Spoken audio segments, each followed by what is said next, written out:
रोज़ा काफ़ी मुश्किल हो जाता है और स्पेशली शाम के 4 बजे के बाद जो ट्रैफिक की भी सूरत हाल होती है वो काफ़ी नाजुक सूरत हाल होती है। लेट्स होप बाकी का जो रमज़ान रह गया आधे से भी कम रह गया, आई थिंक अब 11-12 रोजे रह गए, तो लेट्स होप कि जो है वो रमज़ान खैर खैरियत से गुजर जाए। अच्छा जी, आज जो है वो हमारी रमज़ान की और ईद से पहले की लास्ट क्लास है। फिर जो हमारी मुलाकात होगी वो मोस्ट प्रॉबेबली जो हमारी क्लासेस रिज्यूम होगी वो थर्सडे 26 मार्च से होगी।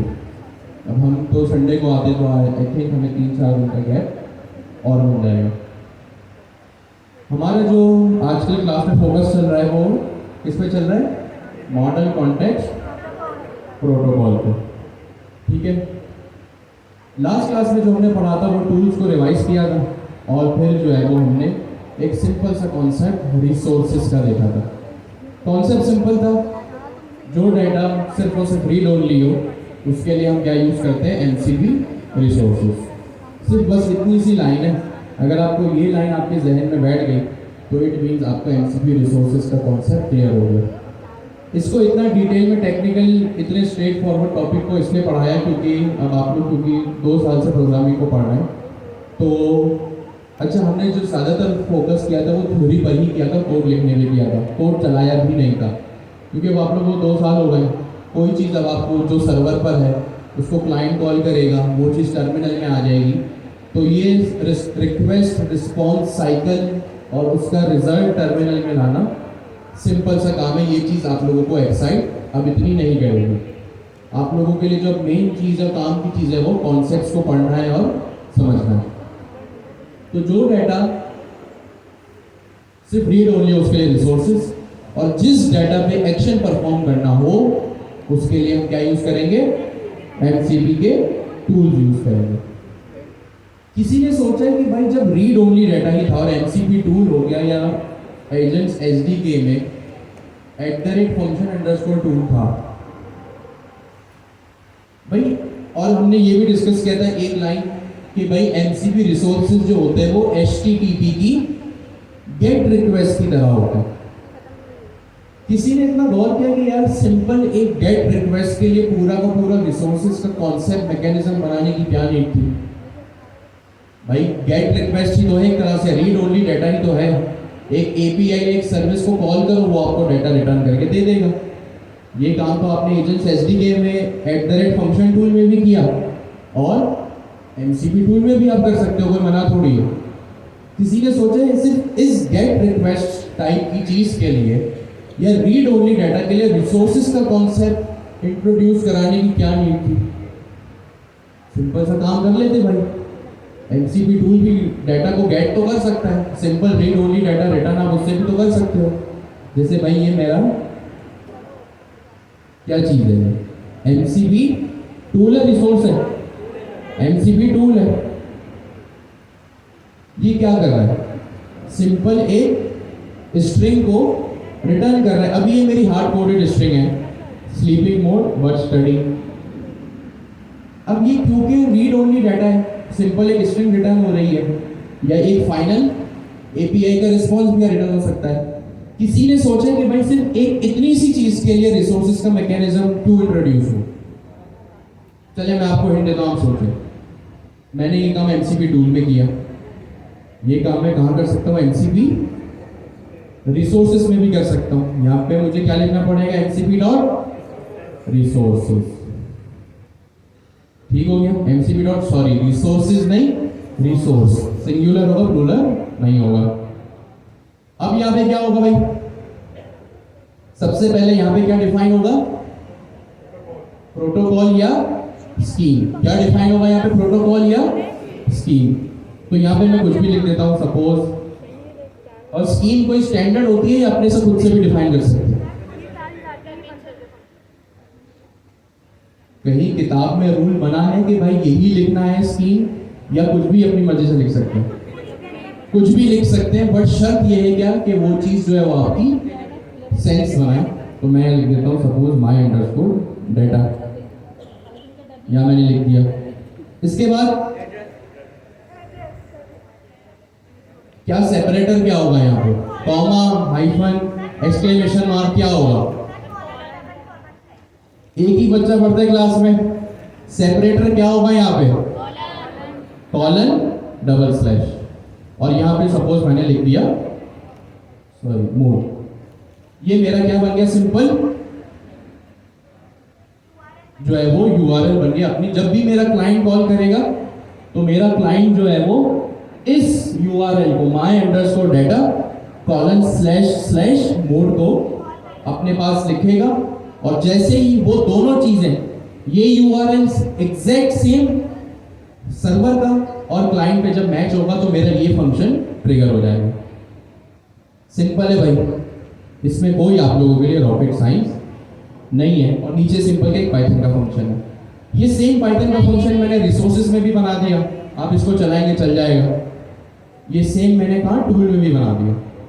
किसी ने सोचा है कि भाई सिर्फ इतनी सी चीज को, अब यहाँ पे स्टैटिक स्ट्रिंग है, ये डेटाबेस का कोई रॉ भी हो सकती है, डेटाबेस की रॉ भी हो सकती है, एपीआई का रिस्पॉन्स भी हो सकता है, मेरी पीडीएफ फाइल से मांगा हुआ क्वेरी किया हुआ डाटा भी हो सकता है।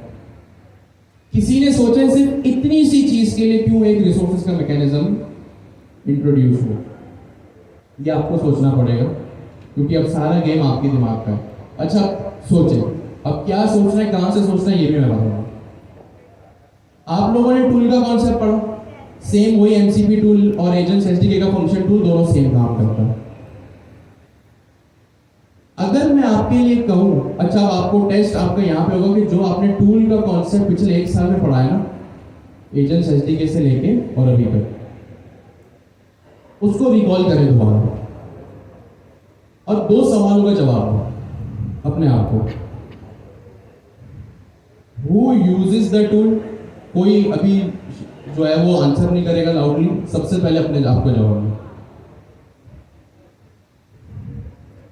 What happens when a tool is being used? इन 2 सवालों के जवाब एक एक करके, सबसे पहले सवाल के जवाब दें अपने आप को, फिर दूसरे।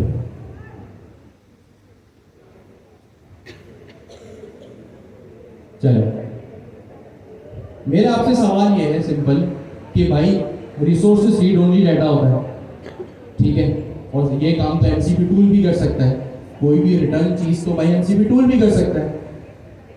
क्या ऐसी नौबत आ गई कि रिसोर्सेज का मैकेनिज्म इंट्रोड्यूस हुआ? ये 2 सवाल है मेरे आपसे कि टूल को सबसे पहले यूज कौन करता है?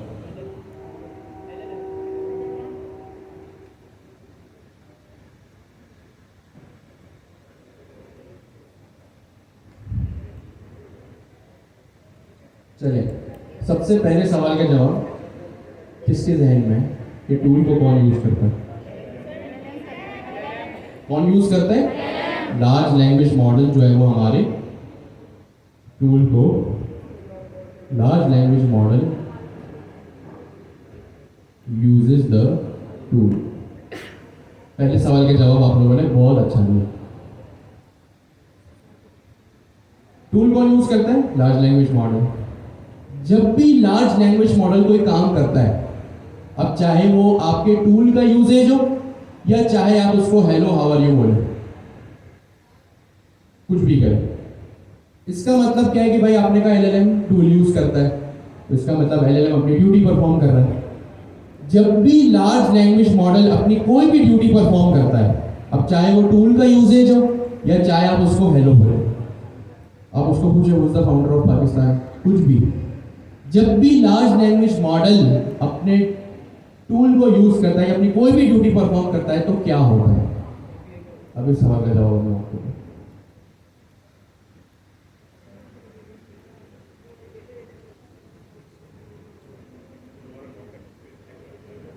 सॉरी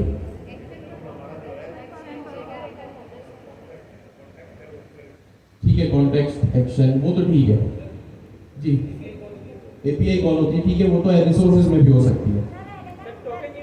एग्जैक्टली, सॉरी आप क्या कह रही थी? आप कुछ कह रही थी, कहें?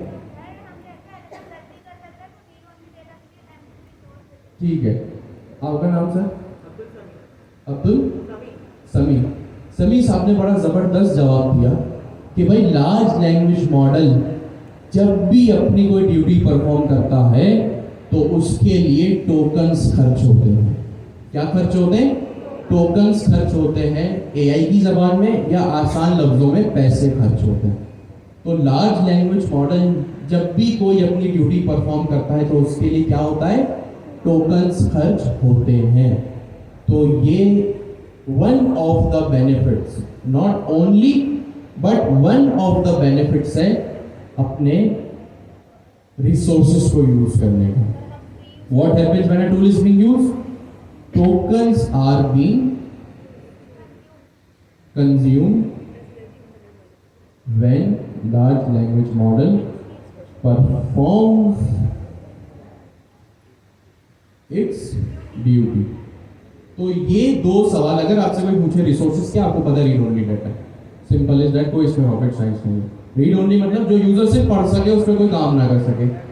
बट ये दो मेन चीजें हैं जो आपको पता होनी चाहिए कि भाई क्यों हमने ये काम किया। सपोज अगर आपका लार्ज लैंग्वेज मॉडल कोई, जैसे हमने लास्ट क्लास में लाइब्रेरी की एक एग्जांपल ली थी कि लाइब्रेरी में एक यूजर जाके बुक पढ़ सकता है, कितनी बुक्स है, क्या रूल्स एंड रेगुलेशंस है उस लाइब्रेरी के या किसी कंपनी के, वो क्या कर सकता है, उसकी प्राइवेसी पॉलिसी को पढ़ सकता है, मतलब रिसोर्सेज यूज करेगा। बट उस पर एक्शन परफॉर्म करने के लिए क्या करना पड़ेगा? टूल यूज करना पड़ेगा। अब जाहिर सी बात है, कोई भी कंपनी की प्राइवेसी पॉलिसी हर एक बंदा तो चेंज कर नहीं सकता। वो तो सिर्फ जो डिजायर्ड लोग होते हैं, जो कंपनी के सीईओ वगैरह ओनर्स होते हैं, सिर्फ वही उन चीजों को क्या कर सकते हैं? मैनिपुलेट कर सकते हैं, मॉडिफाई कर सकते हैं। तो आपके लिए ये एक अच्छा कॉन्सेप्ट है कि सपोज आप एमसीपी का यूज कर रहे हैं, क्लाइंट आपका कोई भी हो सकता है, चाहे वो फास्ट एमसीपी हो या ओपन एआई एजेंट्स एसडीके का एजेंट हो। सही है? आपके लिए एक बड़ा अच्छा यूज केस ये बन सकता है, और आप सपोज अभी तो आप जेमिनी यूज कर रहे हैं, आपके लिए या कोई यूज कर रहे हैं तो इतना मसला नहीं है, आपको वो चीज पता नहीं चल रही। लेकिन कल को अगर आप क्लाइंट के लिए काम करेंगे और वो ओपन एआई का या एंट्रोपिक का कोई एजेंट आपसे बनवाएगा और वो कहेंगे नहीं भाई इस एजेंट को, जाहिर सी बात है भाई प्रोडक्शन पे अगर कोई चीज चल रही है तो हर चीज हर एंगल से उसका ख्याल रखना पड़ता है। तो ये बड़ी एक कॉस्ट इफेक्टिव चीज या पैसे बचाने के लिए एक बड़ी अच्छी अप्रोच है कि सपोज आपने यूजर से कोई टूल कॉल करवाया, अब टूल कॉल करवाया, अब जाहिर सी बात है यूजर अगर कोई टूल कॉल करेगा या कोई एक्शन परफॉर्म करेगा तो उसके लिए टूल होना लाजमी है, नेसेसरी है, तो वो काम तो टूल से होगा। बट उस टूल का जो आंसर है वो आप कहां से? एमसीपी रिसोर्सेज से रिटर्न करवा सकते हो। तो एक साथ जब, अब ये थोड़ी टेक्निकल बात है, आप लोग जब इस पर बैठेंगे, इस जुमले को गौर से सुनेंगे, दोबारा दोहराएंगे अपने जहन में, तो आपका कॉन्सेप्ट क्लियर होगा। कि सपोज आपको कोई भी चीज डेटाबेस की क्वेरी करनी है या एपीआई में कोई डाटा ऐड करना है, जैसे हमने लास्ट टाइम क्या किया था, एक जेसन की फाइल बनाई थी जिसमें 3 बुक्स का डाटा था। अब 3 बुक्स को अगर मुझे 4 करना है तो इसके लिए क्या होगा? क्या होगा इसके लिए? टूल कॉल होगा। क्या होगा इसके लिए? टूल कॉल होगा। अब सपोज उन 4 बुक्स का डाटा मुझे रिटर्न करा के दोबारा लाइब्रेरियन को रिटर्न करवाना है, तो उसके लिए फिर मैं क्या कर सकता हूं? उसके लिए मैं रिसोर्सेज को कॉल कर सकता हूं। अब ये बड़ा सिमिलर कॉन्सेप्ट है एपीआई को कॉल करने वाला। भाई जब आप एपीआई में कोई भी डाटा ऐड करते हो, डाटा को सर्वर पे भेजते हो, तो कौन सी रिक्वेस्ट आती है? Post request. कौन सी रिक्वेस्ट? Post request. तो टूल से एक्शन परफॉर्म करवा रहे हैं हम यहाँ पे, बुक को अपनी फाइल में, जेसन की फाइल में, डेटाबेस में, सर्वर पे, कहीं भी अगर नई बुक ऐड कर रहे हैं तो इसका मतलब क्या है? हम एमसीपी टूल कॉल कर रहे हैं, यानी पोस्ट रिक्वेस्ट कर रहे हैं। Simple is that. और फिर जब उस बुक को ऐड किया, सर्वर ने सारी बुक्स का डाटा रिटर्न किया, तो रिटर्न करने पे, डाटा मंगवाने पे कौन सी चीज यूज होती है? Get request. तो ये MCP resource is equal to get request. तो ये काम आप एपीआई के कॉन्सेप्ट में तो बहुत दफा कर चुके हैं, अब बस चेहरा बदल गया, कॉन्सेप्ट बदल के एमसीपी सर्वर इसका नाम हो गया। Simple is. तो ये एक छोटी सी चीज आपसे डिस्कस करनी थी। और एक चीज यहाँ पे और भी कि जो टूल्स होते हैं, इसका जवाब तो आपने दिया कि ये एलएलएम से कंट्रोल होते हैं। किससे कंट्रोल होते हैं? एलएलएम से। बट यहाँ पे जो रिसोर्सेज है ना, इसको हमारी एप्लीकेशन कंट्रोल करती है। कौन कंट्रोल करती है? एप्लीकेशन कंट्रोल करती है। इसमें लार्ज लैंग्वेज मॉडल का कोई भी रोल नहीं है। इसीलिए मैंने कहा कि भाई अगर आपको अपने पैसे बचाने हो, खर्चा बचाना हो, टोकन्स बचाने हो, तो आप एमसीपी रिसोर्सेज का यूज करो। अब आप पूछेंगे कि भाई एप्लीकेशन कैसे कंट्रोल करती है, तो चले पहले आप सोचो ऐसी कौन सी चीज है क्लाइंट और सर्वर में रिसोर्सेज। टूल का जवाब आप लोगों ने दे दिया। रिसोर्सेज के कॉन्टेक्स्ट में रिसोर्सेज जब हम बात करें तो ऐसी कौन सी चीज है जो क्लाइंट और सर्वर में जो है वो डाइवर्ट होगी, जिसकी वजह से मैंने ये कहा या दुनिया कहती है कि रिसोर्सेज को एप्लीकेशन कंट्रोल करती है। किसने जवाब दिया? जबरदस्त, सिंपल इज दैट। एक आपका जवाब भी सही है और एक आपका भी जवाब पिन पॉइंट है कि भाई ये जो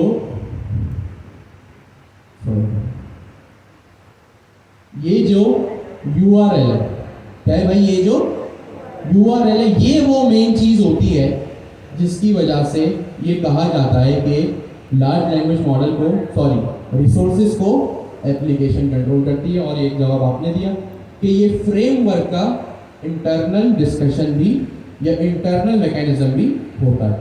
जब भी आपको कोई रिसोर्स कॉल करनी होती है या लिस्ट करवानी होती है तो इसके लिए कौन सा एक फंक्शन है, कॉल स्लैश रिसोर्स और एक लिस्ट स्लैश रिसोर्स। ये दोनों फंक्शंस मैंने लास्ट क्लास में क्लाइंट की फाइल में आपको लिख के दे दिए थे, सही है। तो जैसे टूल्स के मामले में होता है ना, कॉल टूल और लिस्ट टूल। अब आप टूल को कॉल करना है तो आप स्लैश कॉल लिखोगे और यहाँ पे आप लिस्ट स्लैश टूल लिखोगे, सिंपल इज दैट। तो ये इन फंक्शंस का जो आपने जवाब दिया, आई थिंक मैं इनको गलत कर गया, खैर वो जो भी आपको आइडिया पड़ के हो गया। तो इन फंक्शंस की इंटरनल लॉजिक भी ये होती है कि भाई ये फंक्शन जो कि फ्रेमवर्क कंट्रोल होते हैं वो जो है वो इस तरह फ्रेमवर्क को भी पता होता है कि मुझे कब एप्लीकेशन से काम करवाना है और कब जो है वो लार्ज लैंग्वेज मॉडल से काम करवाना है। और ये जो है वो URL का जो आपने जवाब दिया URL से भी कंट्रोल होता है। तो ये दोनों जवाब जो है बिल्कुल सही है। तो ये एक चीज़ टेक्निकल आप लोगों से डिस्कस करना ज़रूरी है। सिंपल कॉन्सेप्ट तो आपको पता है, क्लाइंट सर्वर को कॉल करेगा, कोड चलाओगे, टर्मिनल पे रिजल्ट भी आ जाएगा, जिस नाम का फंक्शन बना है वो चीज़ टर्मिनल में आ जाएगी। तो ये तो कोई इतनी एक्साइट करने वाली चीज़ है नहीं। जो मेन चीज़ थी वो ये छोटा सा कॉन्सेप्ट था।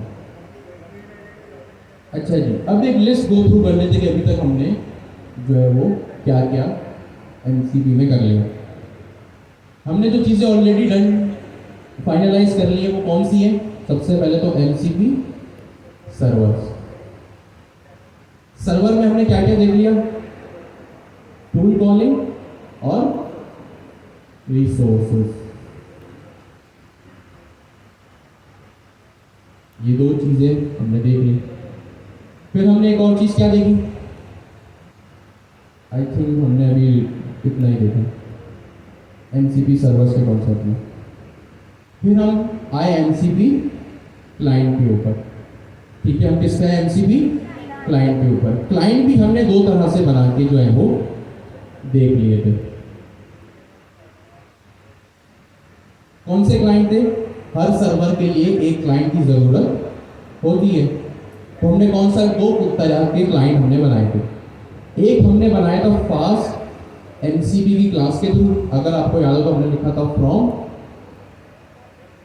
Fast MCP import client. चलिए मैं आपको जो है यहाँ पे एक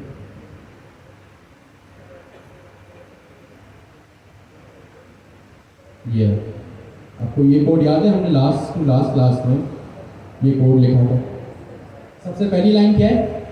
from fast MCP import client. और यहाँ पे सेम क्लाइंट की क्लास को यूज करके, सेम क्लाइंट की क्लास को यूज करके हमने क्या किया था? क्लाइंट किसको कॉल करता है? सर्वर को। तो server.py की फाइल लिखी और यहाँ पे अब इस लाइन पे हमने क्या लिखा? client.call tool। यानी ये किसको कॉल करेगा? मेरे टूल को, जिसका क्या नाम है यहाँ पे, मूड चेकर यहाँ भी है, ये सर्वर डॉट पी वाई की फाइल है, और ये क्लाइंट डॉट पी वाई भी मेरा उसी फंक्शन का नाम है।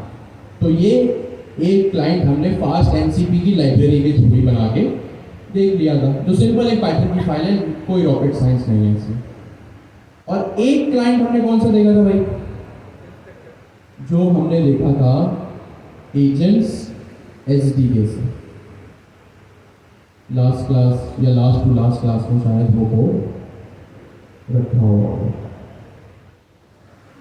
ये एजेंट्स अंडरस्कोर क्लाइंट क्लास 21 में एक डायरेक्टरी है एजेंट्स क्लाइंट, और उसके अंदर एक फाइल है मेन डॉट पी वाई। अब आप ये देख सकते हैं कि ये वही एजेंट्स है, from agents, import agent comma runner. ये जो एजेंट की क्लास है,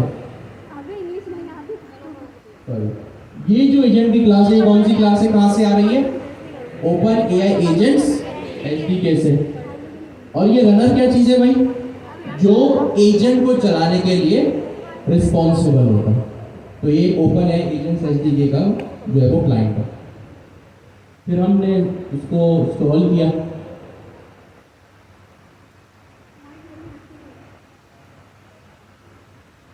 तो ये देखें आप, यहाँ पे बस एक चीज न्यू है, चले इसको हम एंड में देखते हैं। फिर यहाँ पे देख लें, ये वही एजेंट है, एजेंट क्लास में क्या लिखा है, एजेंट नेम इसका लाइब्रेरियन है, इंस्ट्रक्शंस और MCP server is equal to server.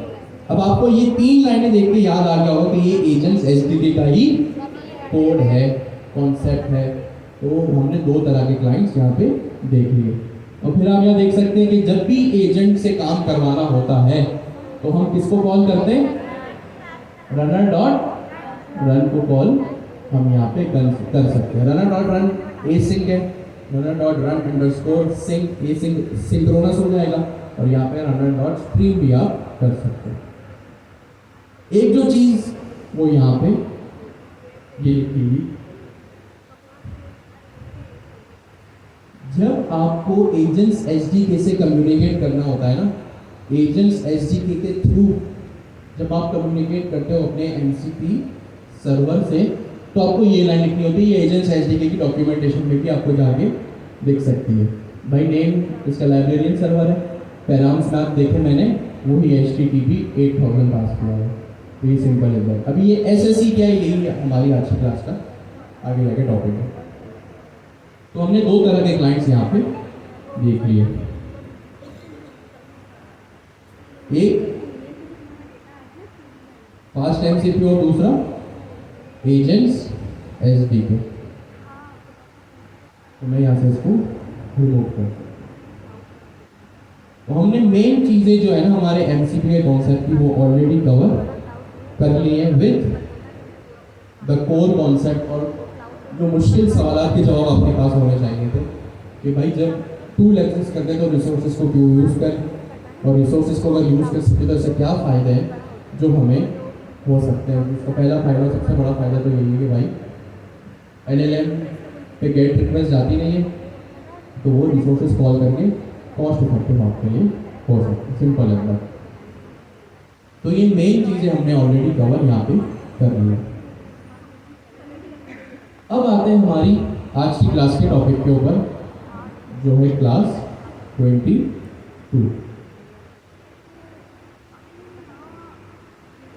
छोटे छोटे कॉन्सेप्ट्स हैं, इसीलिए इनको एंड में रखा था, क्योंकि शुरू में हमने मेन कॉन्सेप्ट जो टाइम कंज्यूमिंग थे वो हमने ऑलरेडी कवर कर लिया।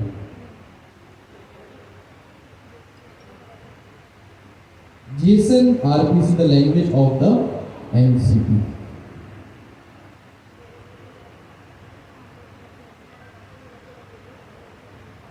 आज का हमारा सबसे पहला कॉन्सेप्ट है वो है JSON RPC।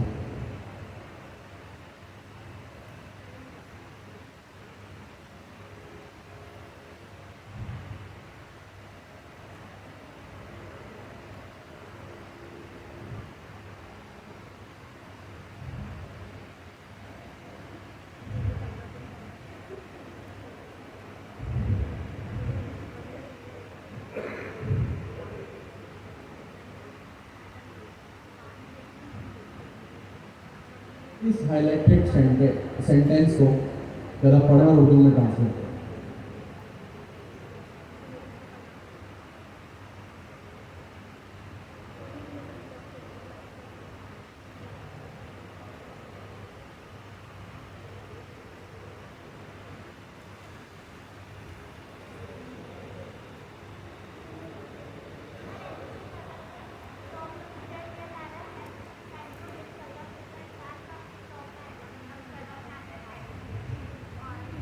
सही है।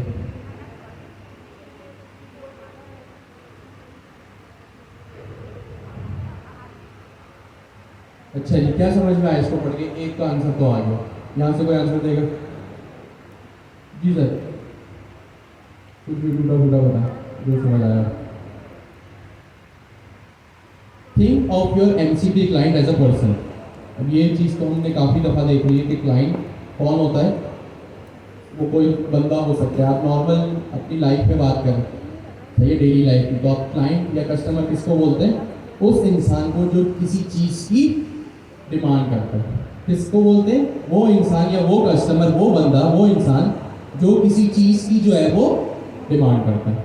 सपोज करें आप एक बेकरी पे गए, सही है, आपको बेकरी पे फॉर सपोज शहरी का सामान चाहिए, सही है, आपको क्या चाहिए? शहरी का सामान चाहिए। आप एक बेकरी पे गए और आपको शहरी का सामान चाहिए, चीज़ें चाहिए, और आप गए कहाँ पे? उस बेकरी पे। आप कहाँ गए? उस बेकरी पे। अब यहाँ पे दो लोग हैं, एक जिसको शहरी का सामान चाहिए और एक वो जो आपको आपकी शहरी का सामान प्रोवाइड करेगा, देगा। इसमें क्लाइंट कौन हुआ और सर्वर कौन हुआ?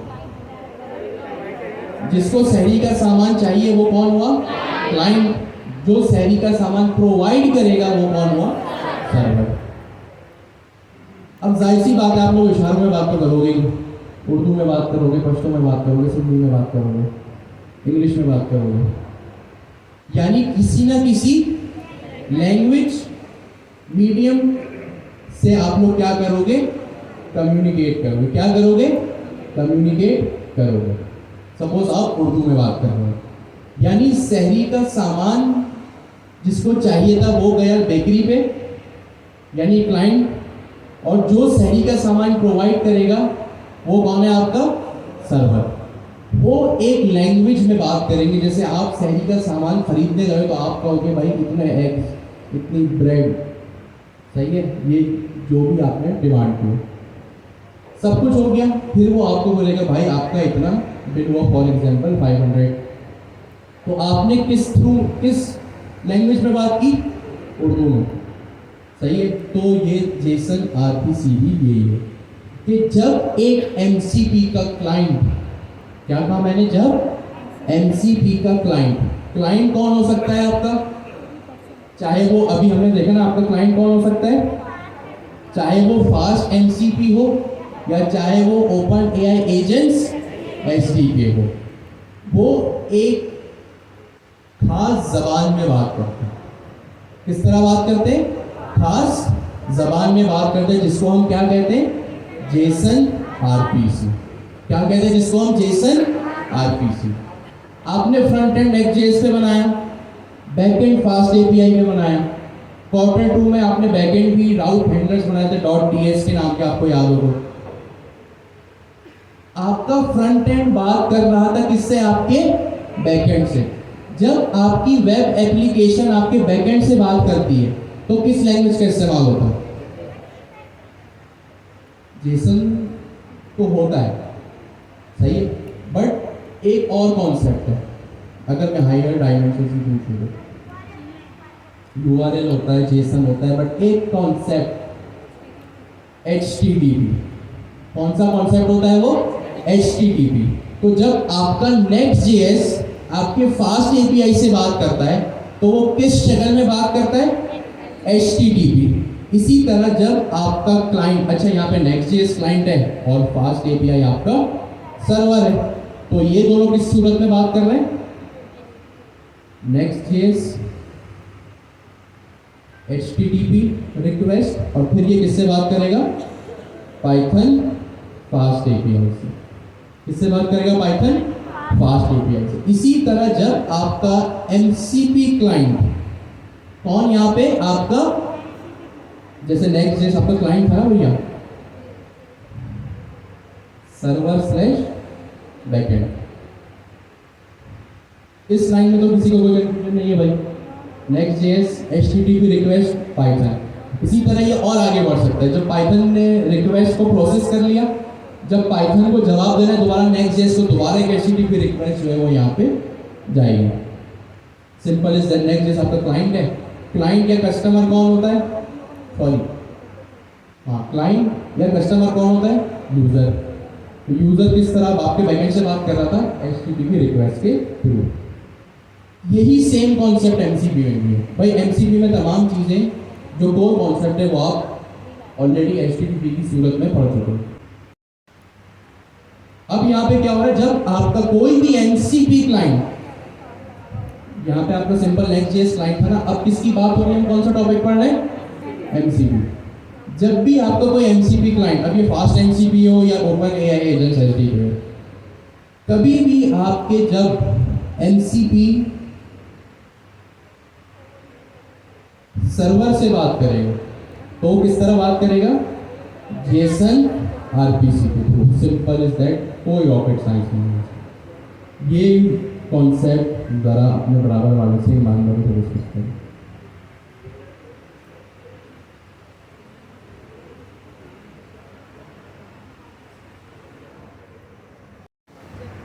ऑब्जेक्ट नोटेशन, ठीक हो गया जी। अब यहाँ पे RPC, remote procedure protocol, sorry remote procedure call, ठीक हो गया जी। अब ये रिमोट प्रोसीजर कॉल क्या है? ये बस इसका अभी हमें इसमें जाने के लिए नहीं है। अभी हम देखते हैं कि जाहिर सी बात है, अभी हमने क्या डिस्कस किया? क्लाइंट कॉल करेगा किसको? सर्वर को। अब क्लाइंट कॉल करके क्या करेगा? टूल कॉल करेगा, टूल लिस्ट करेगा, रिसोर्स कॉल करेगा, रिसोर्स को लिस्ट करेगा। तो सबसे पहले तो आप यहाँ देखें कि जो हमने अभी बात की थी कि जेसन आरपीसी में क्या एक लफ्ज है? जेसन। क्या एक लफ्ज है? जेसन। और जेसन वही चीज़ है जो आप लोग ऑलरेडी शुरू से लेकर अब तक पढ़ते आ रहे हैं। तो आप देख सकते हैं आपके लिए ये जो सेंटेक्स है ये बिल्कुल भी न्यू नहीं है। इसमें एक अदद कर्ली ब्रैकेट्स है, जिसका मतलब ये क्या है? ऑब्जेक्ट है या जेसन। अब ये दोनों में से एग्जैक्ट क्या है हम आगे जाके देखते हैं। कर्ली ब्रैकेट्स का मतलब पाइथन में भी टाइप स्क्रिप्ट में भी या तो ये ऑब्जेक्ट या डिक्शनरी होगी या ये क्या होगी? जेसन होगी। सिंपल। और ऑब्जेक्ट या डिक्शनरी में से ये एग्जैक्टली कौन सी चीज है वो किस तरह पता चलेगा? कि इसकी की और इसकी वैल्यू दोनों जो है वो डबल कोटेशंस में। वैल्यू तो चले फिर भी इसकी न्यूमेरिक हो सकती है, देखे जैसे ये चीज है इंटीजर हो सकती है, बट इसकी जो की होगी, की का मतलब चाबी, वो हमेशा किसमें होगी? डबल कोटेशंस में होगी, या आसान लफ्जों में स्ट्रिंग में होगी। तो ये आप देख सकते हैं Jason RPC ID method params, जो भी इसकी की है किस सूरत में? डबल कोटेशंस में। अब हम इस वैल्यूज को समझते हैं। जब कभी भी एमसीपी में, जब कभी भी एमसीपी क्लाइंट में या एमसीपी सर्वर में रिक्वेस्ट रिस्पॉन्स साइकिल हो रही है। अभी हम किसकी बात कर रहे हैं? रिक्वेस्ट की ऑब्जेक्ट की। किसकी बात कर रहे हैं हम? रिक्वेस्ट के ऑब्जेक्ट की। किसकी बात कर रहे हैं? रिक्वेस्ट के ऑब्जेक्ट की। The client asks to server to do something. जाहिर सी बात है क्लाइंट तो रिक्वेस्ट ही कर सकता है, तो यहाँ पे अभी हम रिक्वेस्ट ऑब्जेक्ट की बात कर रहे हैं, जो कि ऑफकोर्स क्लाइंट करेगा। जब कभी भी रिक्वेस्ट होगी, सबसे पहला जो पैराम होगा, सबसे पहला जो एट्रीब्यूट होगा वो कौन सा होगा? इसकी की जेसन आरपीसी, गौर से सुनिएगा, इसकी की जेसन आरपीसी और इसकी वैल्यू स्ट्रिंग में 2.0, फ्लोट में कह लें या डेसिमल में कह लें, हमेशा किस में होगी? स्ट्रिंग में। आई रिपीट, जब भी कोई रिक्वेस्ट ऑब्जेक्ट होगा एमसीपी क्लाइंट से सर्वर में, तो सबसे पहली चीज होगी इसकी की और वैल्यू हमेशा और हमेशा और हमेशा सेम रहेगी। क्या होगी? हमेशा और हमेशा सेम रहेगी, ये कभी भी चेंज नहीं होगी। ये की जो है ना जेसन आरपीसी, ये हमेशा हमेशा सेम रहेगी।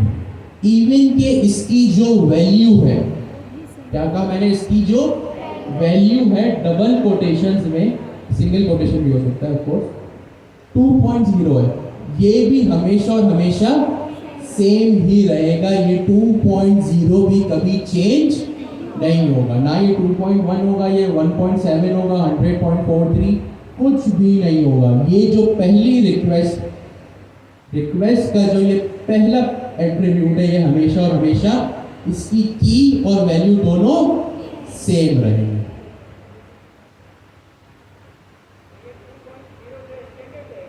स्टैंडर्ड एग्जैक्टली, ये 2.0 जो है वो भैया आपका जो है वो स्टैंडर्ड है। जेसन आरपीसी और इसकी वैल्यू 2.0 हमेशा even in double quotes same रहेगा। ये कभी भी जो है वो 20 पॉइंट इस तरह या कुछ भी नहीं हो सकता, ये हमेशा 2.0 सेम ही रहेगा।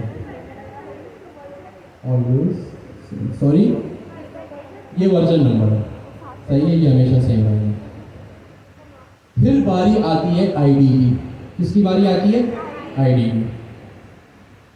जब कभी भी आपका एमसीपी क्लाइंट एमसीपी सर्वर को रिक्वेस्ट करता है, आईडी, जब कभी भी आपका एमसीपी सर्वर आपके जब कभी भी आपका एमसीपी क्लाइंट आपके एमसीपी सर्वर को रिक्वेस्ट करता है, तो हमेशा हमेशा उसकी एक आईडी होती है। क्या होती है? उसकी एक आईडी होती है, और ये आईडी यूनिक रहेगी। ये आईडी क्या रहेगी? यूनिक का मतलब क्या है?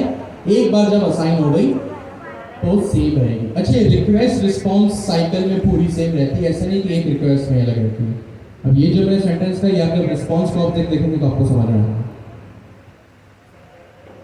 ऑलवेज, क्योंकि यहाँ बहुत रश लग रहा है, इसको मैं यहाँ में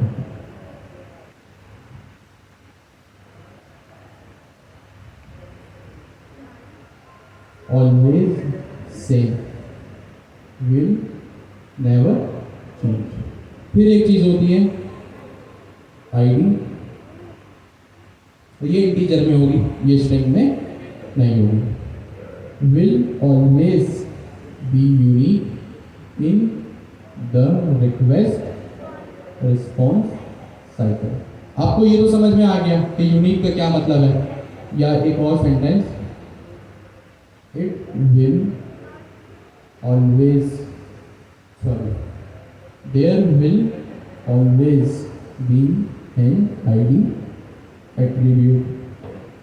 सही है, आपको पहला सेंटेंस समझ आ गया कि भाई हमेशा एक आईडी का एट्रीब्यूट होगा। विल ऑलवेज बी यूनिक, हमेशा ये यूनिक रहेगा इन द एंटायर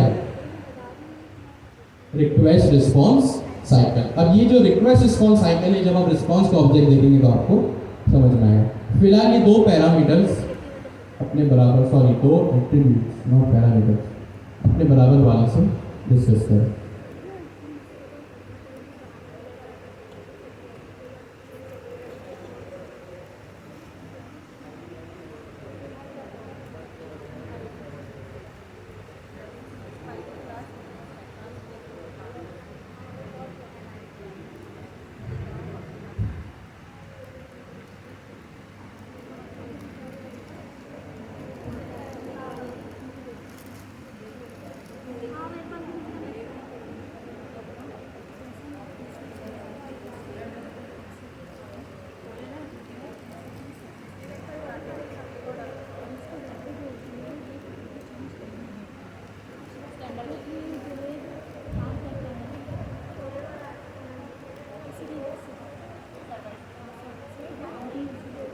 ठीक है जी, it is as simple as that कि भाई पहला एट्रीब्यूट जेसन आरपीसी हमेशा सेम रहेगा और दूसरा आईडी हमेशा होगी।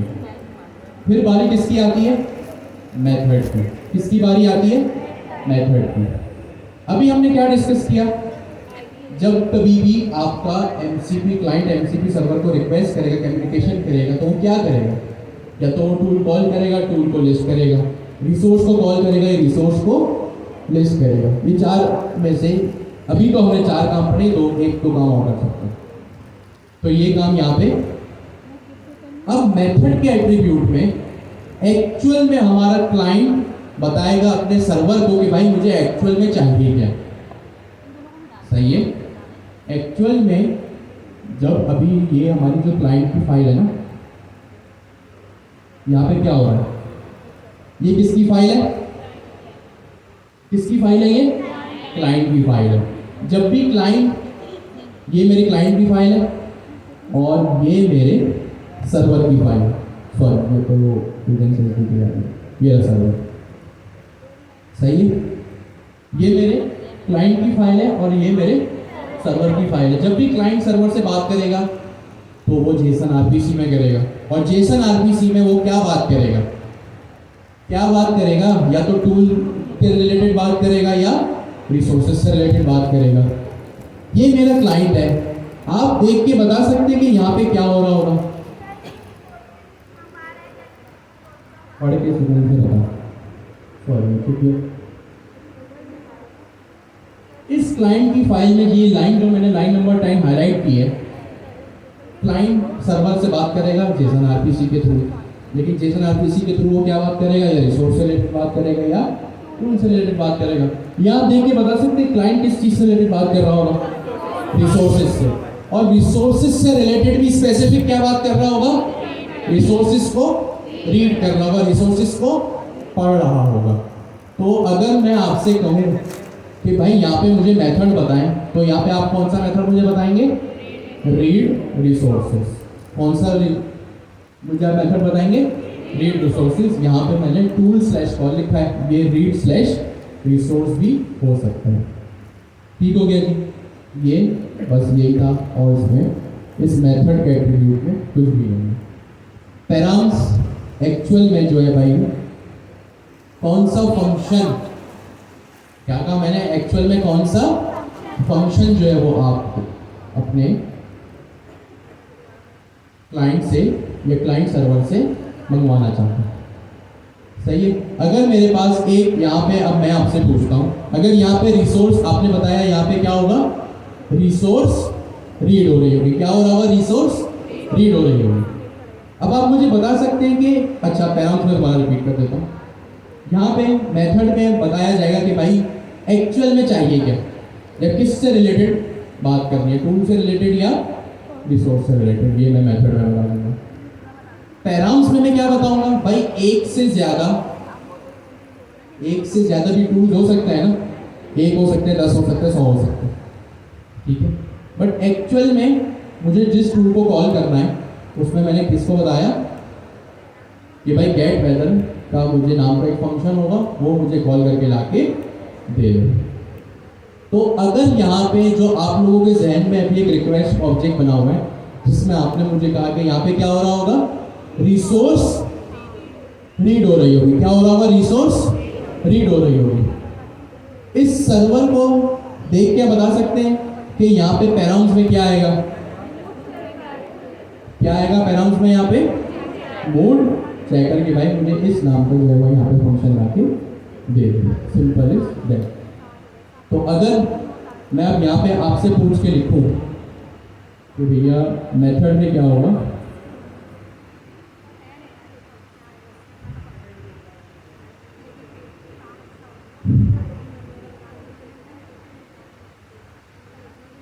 client tells the server what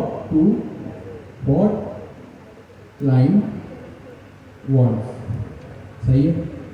और चौथी चीज क्या थी भाई, पैराम्स थी। हाँ ठीक हो गया जी, ये थी हमारी पैराम्स। पैराम्स क्या होता है, this attribute is responsible to call an actual function. Simple. अब इन दो मेथड्स को अपने बराबर बनाने से डिस्कस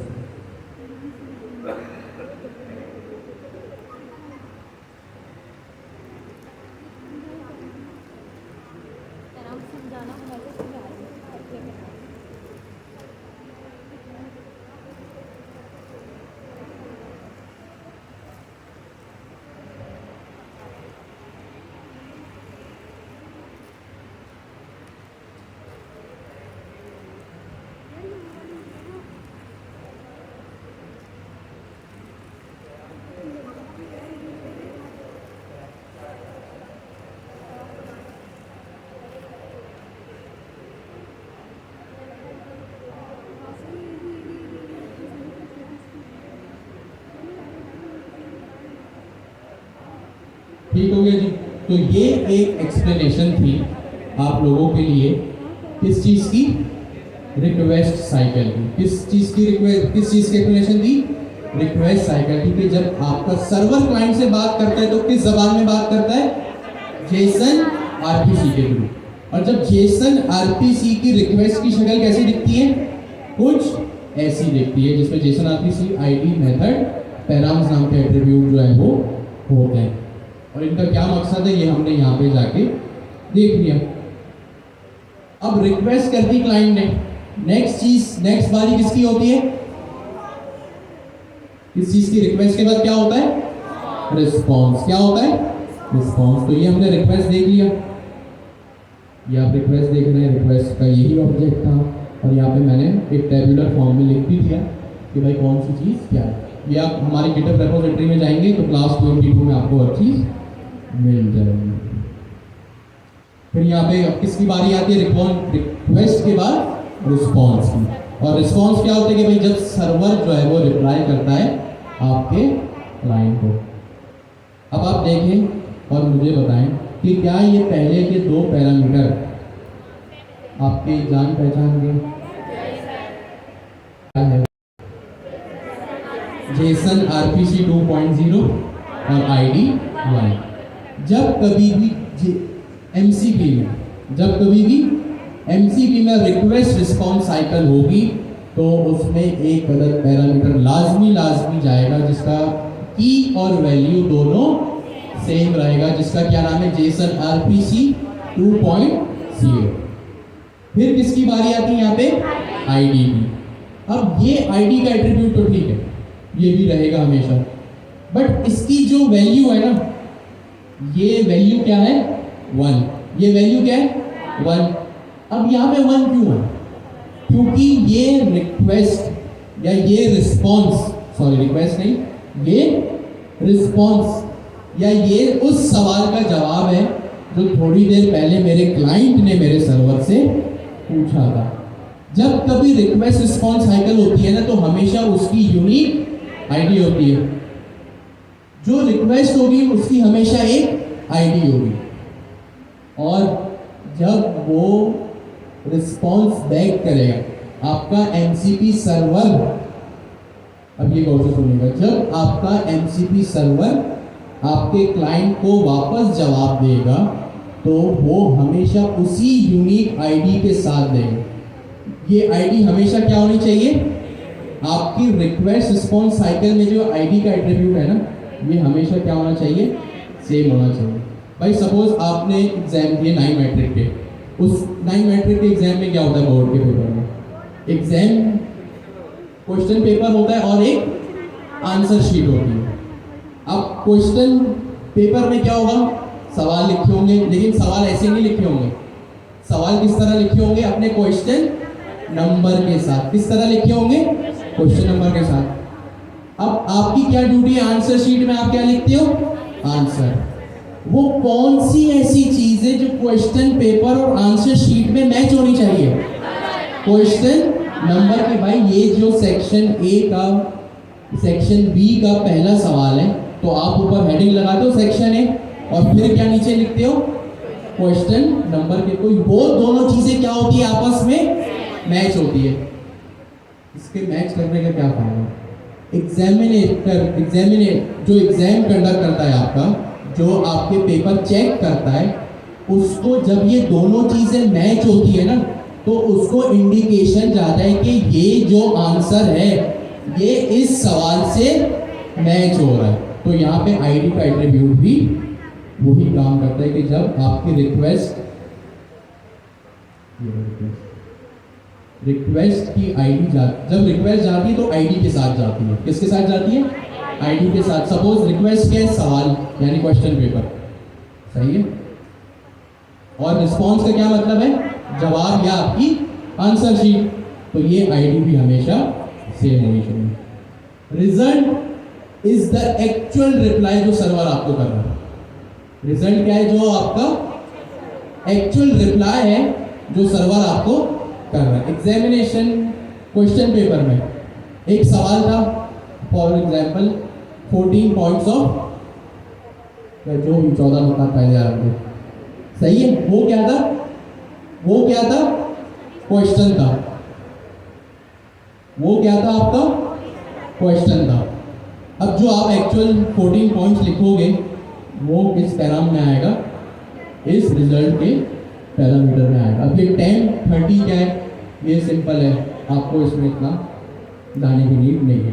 जो भी आप रिटर्न करवा रहे होंगे वहाँ से string, sorry not string, my God, जो भी आप वहाँ से ऑब्जेक्ट रिटर्न करवा रहे होंगे वो चीज़ यहाँ पे कहाँ आ जाएगी, आपके रिजल्ट के एट्रीब्यूट में। तो ये रिक्वेस्ट नहीं, सॉरी बिल्कुल होगा, ये रिस्पॉन्स का ऑब्जेक्ट और जेसन आरपीसी और खासकर ये आईडी का एट्रीब्यूट क्यों यूनिक रहता है एक रिक्वेस्ट रिस्पॉन्स साइकिल में, इसको आप अपने बराबर वाले से डिस्कस करो। ये रिजल्ट का एट्रीब्यूट, सॉरी आपने कोई सवाल पूछा, ये रिजल्ट का एट्रीब्यूट आपको पता है क्या कर रहा है, सवाल का जवाब दिया है। ये रिजल्ट का एट्रीब्यूट सिंपल है। एक्चुअल में क्या रिटर्न होता है भाई, सर्वर कोई ना कोई चीज़ रिटर्न करता है ना आपको, अब चाहे वो स्ट्रिंग रिटर्न करे, लिस्ट रिटर्न करे, डिक्शनरी रिटर्न करे, array of dictionary return, list of dictionaries return करे, या सिंपल यहाँ पे 5 रिटर्न करे। सर्वर जब भी कुछ रिटर्न करता है किसी ना किसी फॉर्मेट में करता है ना, तो यहाँ पे यही फॉर्मेट लिखा हुआ है। अगर मैं आपसे पूछूं for how many days in the week, सही है, how many days in the week, तो आप यहाँ सिंपल 7 लिख सकते हो, जरूरी नहीं है ये ऑब्जेक्ट का, सिंपल इज दैट। तो ये जो भी डाटा स्ट्रक्चर रिटर्न हो रहा होगा ना इन एक्चुअल आपके सर्वर से, वो यहाँ आपने व्हाट्सएप पे किसी को मैसेज आया आपको, अब आपकी मर्जी, आप व्हाट्सएप पे टेक्स्ट मैसेज लिखें, वॉइस नोट में जवाब दें, ये उस सूरत का आंसर।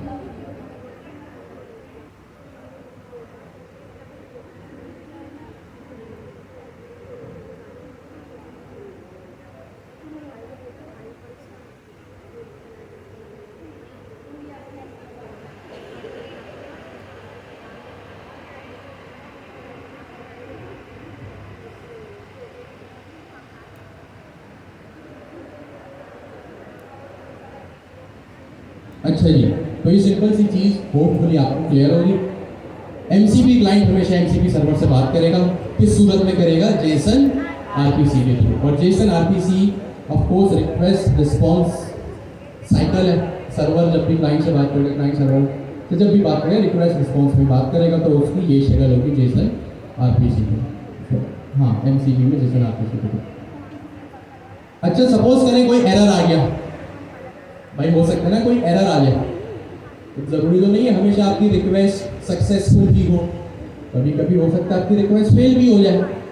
तो यहाँ पे एरर का ये ऑब्जेक्ट आ जाएगा, एरर भी मैंने यहाँ पे लिख दिया, इफ समथिंग गोज रॉन्ग, तो उसका सिंपल ये रिस्पॉन्स आपको क्लाइंट पे मिलेगा, जेसन आरपीसी और आईडी। फिर वही बात, आईडी यहाँ भी सेम है कि भाई आपकी किस रिक्वेस्ट में एरर आया। भाई जब आप सवाल के जवाब दे रहे थे तो वहाँ पे आईडी थी या नहीं थी, तो यहाँ एरर में भी आपको पता चलेगा ना कौन सी रिक्वेस्ट फेल हुई है, तो वो भी किसके थ्रू पता चलेगा, आईडी के थ्रू। और यहाँ एरर का ऑब्जेक्ट कोड 32,601 माइनस में, और message method not found. Method not found का क्या मतलब है कि आपने उस फंक्शन को, मेथड का मतलब फंक्शन, उस फंक्शन को कॉल किया जो सर्वर पे एग्जिस्ट नहीं करता है। अब आप पूछेंगे भाई ये कोड कहाँ से आया और ये मैसेज किसने याद किया, तो यहाँ पे ये एरर का एक टेबल भी ऑलरेडी मैंने बना दिया। ये आपको बस याद रखना है कि ये ऑलरेडी डिफाइन है, ये आपको कभी भी अपना कोई नंबर खुद से डिफाइन नहीं करना, ना ही अपना मैसेज कभी खुद से डिफाइन करना। ये ऑलरेडी एमसीपी आपको प्रोवाइड करता है। जब भी कोई मैसेज आए तो बस आपको यहाँ स्टेटस कोड मैच करके देखना है। यहाँ 5 से 6 स्टेटस कोड है, सही है, ये बस आप लोगों ने यहाँ से देख लेना। और इसकी डिटेल में मैं नहीं जा रहा, इसका क्या मतलब है। 5 एरर आप order by suppose server receive invalid Jason, सही है, ब्रोकन सेंटेंस, आपसे जेसन लिखने में मिस्टेक हो गई। जेसन लिखने में क्या मिस्टेक हो सकती है, भाई सपोज करें जेसन को की और एट्रीब्यूट या की लाजमी तौर पे डबल कोट्स में चाहिए, या हर एक एट्रीब्यूट के बाद कॉमा चाहिए, आपने जेसन लिखने में कोई मिस्टेक कर दी तो वो पास एरर। इनवैलिड रिक्वेस्ट, इनवैलिड का क्या मतलब है? ज़रूरत से कम चीज़ें आपने भेजी, सही है, ज़रूरत से कम चीज़ें आपने उसको भेजी। मेथड नॉट फाउंड मतलब फंक्शन जिसको आप कॉल कर रहे हो वो मिला ही नहीं, सर्वर पे एग्जिस्ट ही नहीं करता। इनवैलिड पैराम्स, ये भी मोर और लेस सेम है, सही है। इंटरनल सर्वर एरर, ये भाई आपके सर्वर में ही कोई मसला है, सही है, आपके सर्वर में कोई इशू है तो वो इंटरनल सर्वर एरर आ जाएगा। और यहाँ पे भी ये चीज़ मैंने लिखी हुई है कि एनसीपी में भी खास खास क्या एरर आ सकते हैं। अब क्योंकि टाइम थोड़ा कम है इसलिए मैं जल्दी ये तीन चीज़ों को पढ़ा रहा हूँ आपको। तो भाई टूल एग्जीक्यूशन में एरर, सपोज टूल आपने कॉल किया, इसमें से कोई इशू नहीं है भाई, टूल एग्जिस्ट भी करता था, सर्वर में भी कोई मसला नहीं था, लेकिन टूल के चलने में कोई मसला आ गया। सपोज करें आपके टूल में एक एक्शन परफॉर्म हो रहा था डेटाबेस में, सपोज आपके डेटाबेस के कनेक्शन नहीं बन पा रहा, आप किसी एपीआई को रिक्वेस्ट कर रहे हो, वो एपीआई जो है वो डेड है या अभी रिस्पॉन्ड नहीं कर रही, तो ये चीज़ आएगा।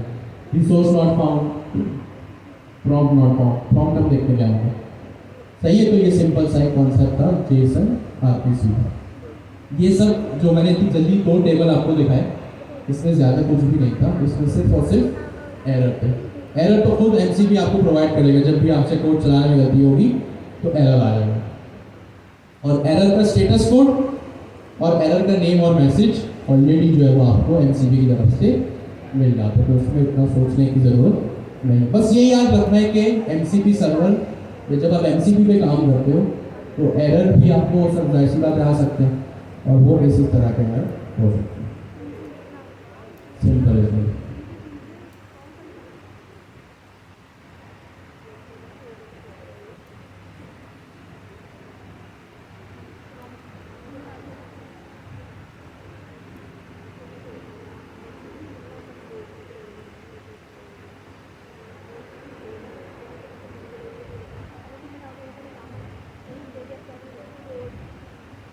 आप लोगों ने इतनी सारी एआई एप्लीकेशन यूज़ की, चैट जीपीटी, क्लाउड कोड, अपने चैटबॉट बनाया, आपने इतनी सारी एआई एप्लीकेशन यूज़ की, सही।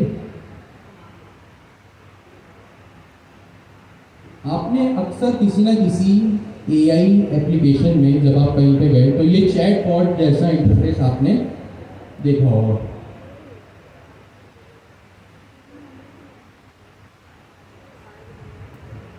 अगर इसको जूम करूँगा तो ब्लर हो जाएगा। खैर आप लोगों को आइडिया तो मिल रहा हो, ये एक चैटबॉट जैसा इंटरफेस है, चैट जीपीटी जैसा, ऐसा ही है, यस और नो, सही है। यहाँ पे नीचे बॉक्स आ रहा है, इनपुट फील्ड प्रॉम्प्ट, आप यहाँ पे लिखते हो, यहाँ पे प्रॉम्प्ट को फायर करते हो, और सपोज आपका चैट जीपीटी है। ये जो आपको 6 बॉक्सेस दिख रहे हैं, अब आपने क्योंकि इतना यूज़ किया है एआई को और एआई पे इतना काम भी किया, डेवलपमेंट भी की है, इन 6 बॉक्सेस को देख के आपको क्या लगता है ये क्या चीज़ है? नहीं, मैं इनका अभी यूजर पर्सपेक्टिव से पूछ रहा हूँ, मैं आपसे इंटरनल डिटेल नहीं मांग रहा, सोच के बताइए। ये जो 6 कार्ड्स हैं, ये पहला, दूसरा, तीसरा, चौथा, पांचवा और ये 6,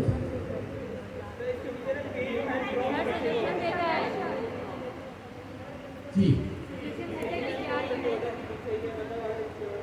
अभी मैं यूजर पर्सपेक्टिव से पूछ रहा हूँ, मैं अभी आपने कोई टेक्निकल डिटेल नहीं मांगा कि भाई बिहाइंड द सीन क्या एलएलएम कॉल हो रहा होगा, क्या टूल कॉल, फला फला, कुछ भी नहीं। यूजर पर्सपेक्टिव से अगर आप इस एप्लीकेशन के यूजर हो, मैं अगर इस क्रिएट अ न्यू प्रोजेक्ट पे क्लिक करता हूँ तो क्या होगा? एक प्रोजेक्ट बनना शुरू हो जाएगा। क्या मैं लिख सकता हूँ help me review my completed task, सही है। तो क्या होगा, जो भी मेरे टास्क है वो आ जाएंगे। Provide an update on my task, help me plan my day. जब आप इस पर क्लिक करेंगे तो क्या होगा, कोई भी एक्शन परफॉर्म होने लगेगा, सही बात है। और एक्शन कैसे परफॉर्म होगा, लार्ज लैंग्वेज मॉडल को कॉल करके ही होगा, जिसने भी कहा, सही बात। इस बात से सब इख्तिलाफ रखते हैं या इत्तेफाक रखते हैं? एग्री करते हैं, डिसएग्री करते हैं? एग्री करते हैं। लार्ज लैंग्वेज मॉडल से बात करने का क्या तरीका है? एग्जैक्टली, लार्ज लैंग्वेज मॉडल से बात करने का क्या तरीका है? प्रॉम्प्ट। प्रॉम्प्ट यानी कम्युनिकेशन। जैसे आप इंग्लिश में बात कर रहे हैं, उर्दू में बात कर रहे हैं, पश्तो में बात कर रहे हैं, सही है। एक ये सेम कॉन्सेप्ट आपके एमसीपी सर्वर्स में भी होता है। किसमें होता है? आपके एमसीपी सर्वर्स में भी होता है। हमेशा क्या होता है, आप जब भी अपनी कोई एमसीपी की एप्लीकेशन, कोई भी एप्लीकेशन बना रहे हो जिसमें एमसीपी इन्वॉल्व हो, नहीं, जब भी आप अपनी कोई एप्लीकेशन बना रहे हो, अच्छा, इस एक जो टॉपिक है ये एमसीपी प्रॉम्प्ट्स हमारा नेक्स्ट कॉन्सेप्ट है। इसको ज़रा डेवलपर पर्सपेक्टिव और बिजनेस पर्सपेक्टिव से सोचेंगे, सही। अब वो किस तरह में आगे बढ़ेगा? भाई आप कोई भी एप्लीकेशन बना रहे हो, अब चाहे वो एआई एप्लीकेशन हो, वेब एप्लीकेशन हो, एज अ डेवलपर आपको पता है ना कि इसका यूजर कौन होगा? यस और नो? भाई आपने कॉर्पोरेट रूम में रिज्यूमे बिल्डर बनाया था, आपको क्या लगता है रिज्यूमे बिल्डर जो आप बना रहे हो उसको कौन यूज करेगा? आप किसी को भी अपना रिज्यूमे बनाना होगा, वही यूज करेगा उसको, यस और नो? सही।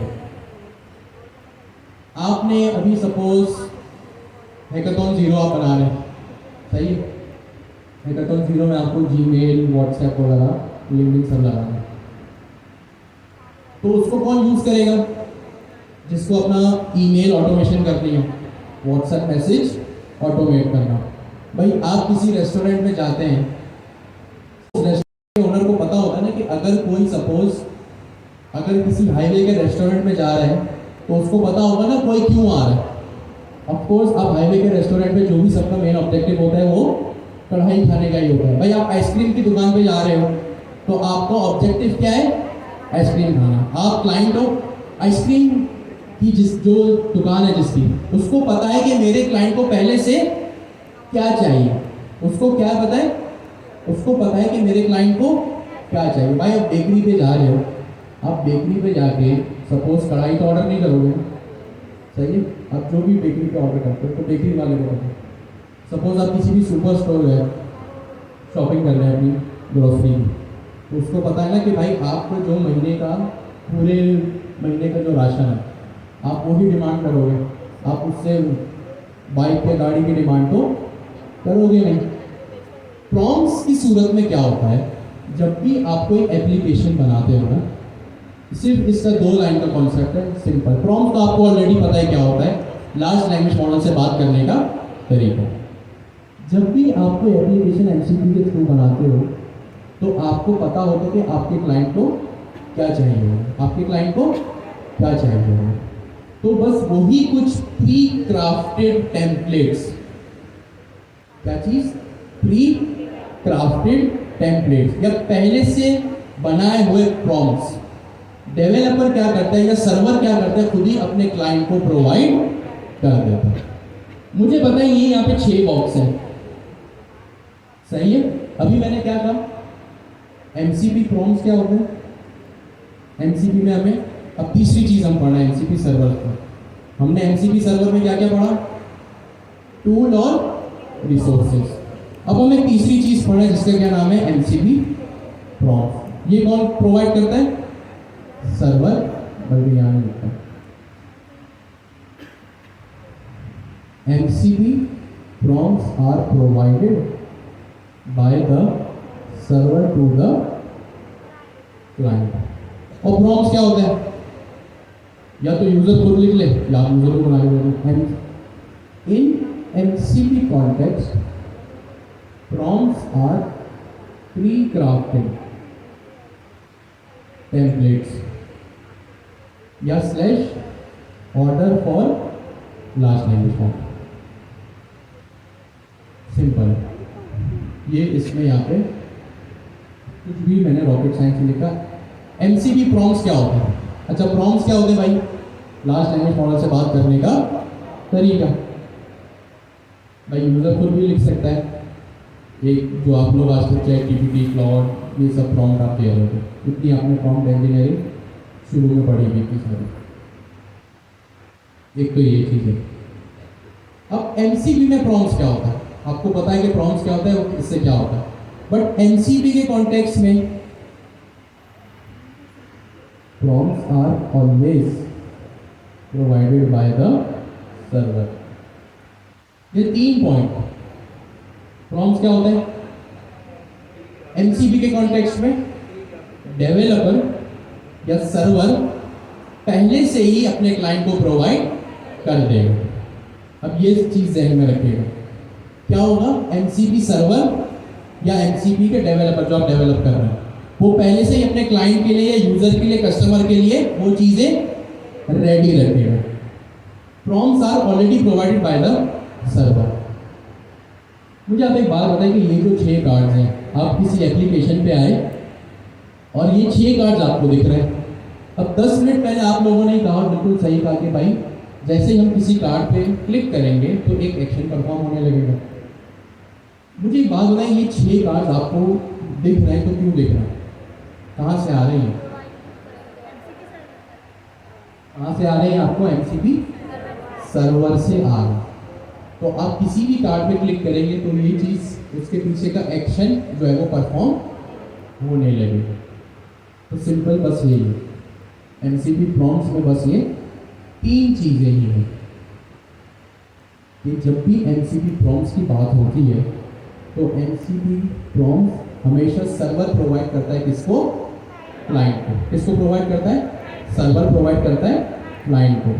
अच्छा, प्रॉम्प्ट्स अगर ऑलरेडी लिखे हुए हैं, एक और सवाल, आप लोगों ने कहा कि एक्शन परफॉर्म होने लगेगा, तो जैसे ही मैं क्लिक करूंगा इस पर, अगर मैं एक यूज़र हूँ या आप इस वेबसाइट पे यूज़र हैं, तो क्लिक करने पे आपको क्या लगता है, ये एप्लीकेशन आपसे प्रॉम्प्ट मांगेगी या डायरेक्ट एक्शन शुरू हो जाएगा, डायरेक्ट एक्शन शुरू हो जाएगा।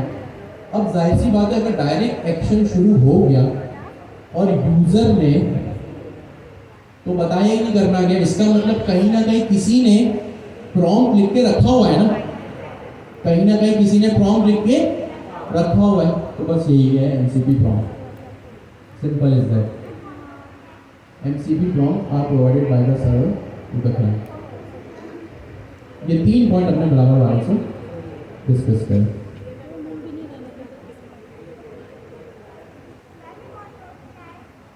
सॉरी,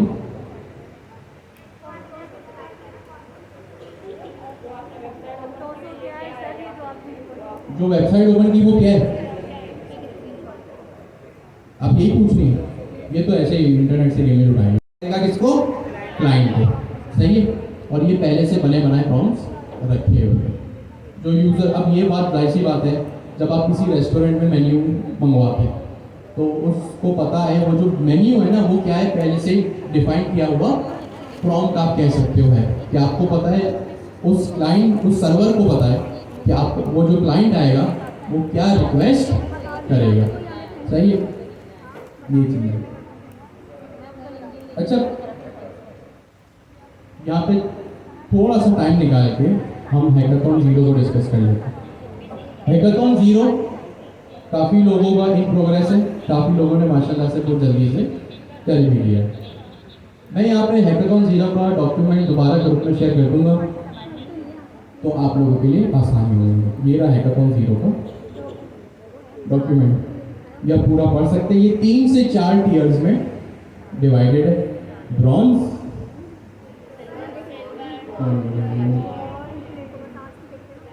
ये ब्रॉन्ज, सही है, जिसमें क्या करना है आपको, एक ऑब्सिडियन वॉल्ट नाम का या ऑब्सिडियन नाम का एक सॉफ्टवेयर है।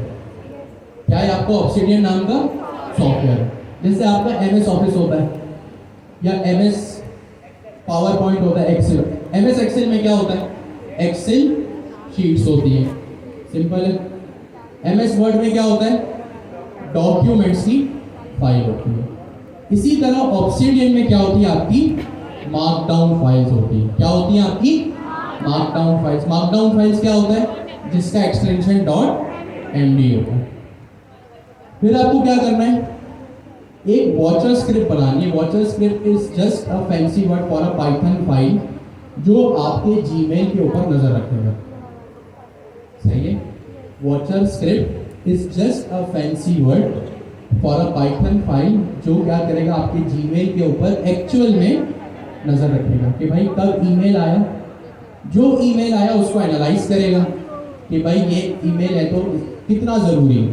भाई सपोज कोई एडवर्टाइजिंग ईमेल है, आपने सपोज कहीं 2 महीने पहले कहीं से परफ्यूम खरीदा, उसने अपना नया प्रोडक्ट लॉन्च किया, तो उसने मार्केटिंग कैंपेन चलाई और आपको एक ईमेल आ गया। अब आप मुझे खुद सोच के बताएं, अगर आप लार्ज लैंग्वेज मॉडल होते या अगर ऐसा ईमेल पढ़े तो क्या आप इस मार्केटिंग कैंपेन के ईमेल का रिप्लाई करते? क्या करते? कभी भी इस टाइप के ईमेल का रिप्लाई आप नहीं करते। सपोज करें आपको आपके मैनेजर का ईमेल आया, या आपको जॉब इंटरव्यू का ईमेल आया, या सपोज आपने कहीं टिकट बुक कराई तो एयरलाइन का आपको ईमेल आया। क्या इस तरह के ईमेल का जवाब देना मुनासिब है या नहीं? भाई आपके मैनेजर का अगर कोई ईमेल आएगा तो आप उसको रिप्लाई 110% करोगे। अगर आपको जॉब इंटरव्यू या आपके प्रमोशन का ईमेल आ रहा है तो आप उसका रिप्लाई 110% अपनी कंपनी में करोगे। तो यहाँ बस आपको ये काम करना है।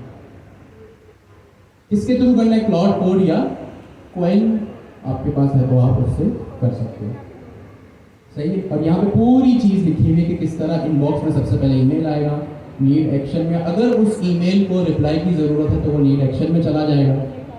कैसे वो इनबॉक्स से नीड एक्शन में ट्रैवल करेगा, उसको कौन एनालाइज करेगा? जाहिर सी बात है आपका क्लाउड कोड या क्वाइन। और फिर जब आपने उस पर काम खत्म कर दिया तो वो डर में चला जाएगा। सही है। अब मुझे एक बात बताएं, आपके पाइथन का एक सर्वर है, फास्ट एपीआई का एक सर्वर है, और जीमेल एक थर्ड पार्टी चीज़ है। तो एआई के कॉन्टेक्स्ट में जब भी हमें थर्ड पार्टी से बात करेंगे तो किसका क्या कॉन्सेप्ट यूज होता है? MCP server. तो यहाँ पे जीमेल का एमसीपी आप लगा सकते हो। सही है। अगर आपने एपीआई लगाई है तो आप वो भी काम कर सकते हो। ये तो अभी मैंने बिल्कुल जल्दी समझा दिया। ऑफ कोर्स आप इसको सुकून से बैठ के पढ़ लेना, काफ़ी लोगों ने हो सकता है इसको ऑलरेडी इम्प्लीमेंट कर भी लिया। ब्रॉन्ज के बाद सिल्वर आएगा। सिल्वर की सबसे पहले रिक्वायरमेंट क्या है कि भाई सारी ब्रॉन्ज की रिक्वायरमेंट्स पूरी और फिर सिल्वर शुरू करना। अब सेम चीज़ यहाँ पे भी है। पहले आपने सिर्फ जीमेल लिखा था, अब आपको व्हाट्सएप और लिंक्डइन भी लगाना। व्हाट्सएप का भी एक एमसीपी सर्वर आता है। अच्छा, ऑफिशियल व्हाट्सएप वालों ने रिलीज नहीं किया, बट व्हाट्सएप का एमसीपी सर्वर भी जो है वो एग्जिस्ट करता है। और लिंक्डइन के लिए थोड़ी सी आपको मेहनत करनी पड़ेगी, उसका एक डेवलपर अकाउंट बनाना पड़ेगा या एक पेज बनाना पड़ेगा। जैसे फेसबुक पेजेस होते हैं ना, वैसे लिंक्डइन का भी एक पेज, बिजनेस पेज आपको बनाना पड़ेगा। और यहाँ पे भी सेम काम आपको करना है कि भाई जैसे ही आपको अगर फॉर एग्जांपल जैसे मैं कहता हूँ कि भाई लिंक्डइन पे पोस्ट करो, तो आप लोग अक्सर भूल जाते होंगे, तो इस काम को ऑटोमेट आप कर सकते हो।